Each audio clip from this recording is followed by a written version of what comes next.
میرے دوستو، لوگوں کے طعنے سن سن کر وہ نوجوان اپنے باپ کے پاس آیا اور بہت زیادہ دکھی لہجے میں کہنے لگا کہ ابو جان، میری کیا اہمیت ہے، میری کیا اوقات ہے، میری کیا حیثیت ہے۔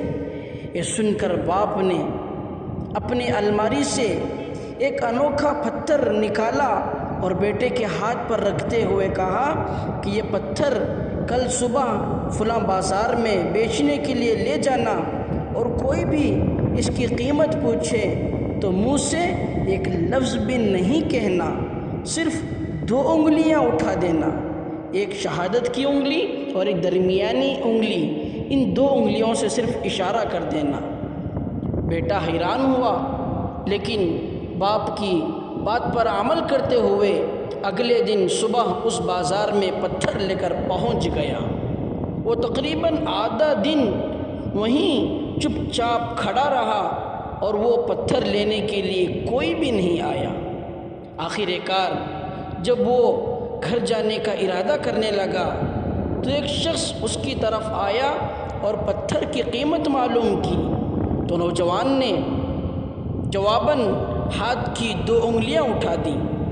اس شخص کو لگا کہ شاید یہ گونگا ہے، لہٰذا اس نے پتھر کو دیکھا، چیک کیا اور جیب سے 200 روپے نکال کر لڑکے کے ہاتھ پر رکھ دیا۔ لڑکا 200 روپے لے کر اپنے باپ کے پاس آیا اور 200 روپے دیتے ہوئے سوالیہ نظروں سے اپنے باپ کو دیکھنے لگا۔ باپ نے پھر سے اپنے الماری میں سے وہی ایک اور پتھر نکالا اور بیٹے کے ہاتھ پر رکھتے ہوئے کہا کہ صبح یہ پتھر میوزیم میں لے کر جاؤ اور کوئی بھی اس کی قیمت پوچھے تو جواب میں وہی کرنا جو آج کیا ہے۔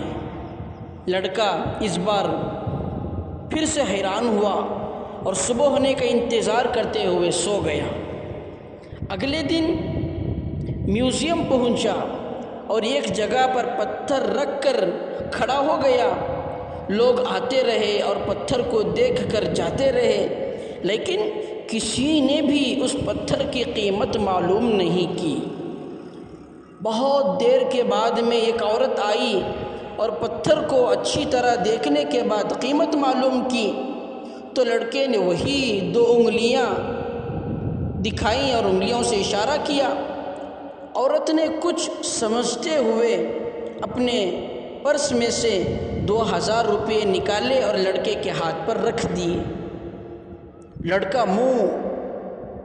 لڑکا اس عورت کے چہرے کو دیکھتا رہ گیا۔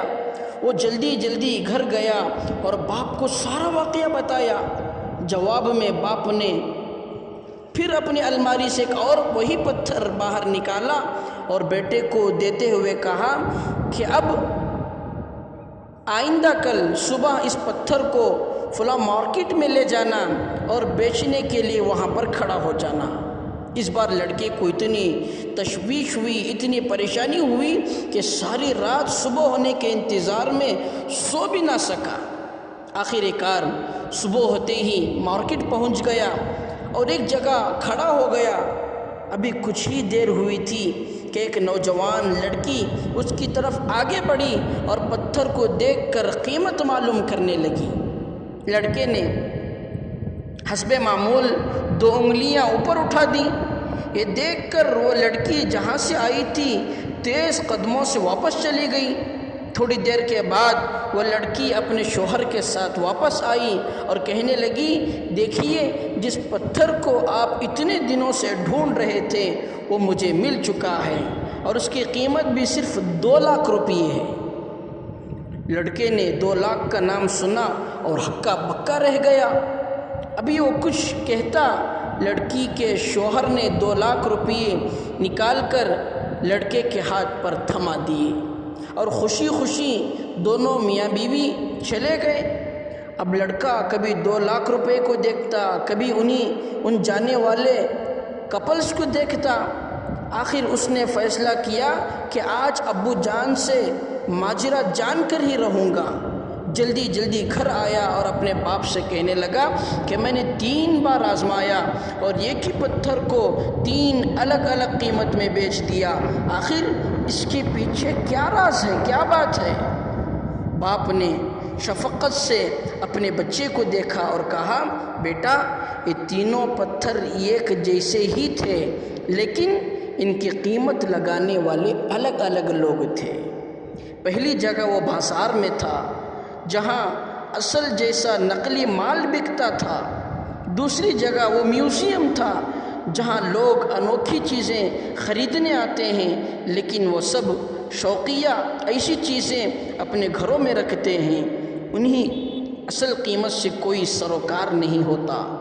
اور تیسری جگہ وہ مارکیٹ تھی جہاں اس قسم کے پتھروں کو لینے والے ہی لوگ آیا کرتے ہیں۔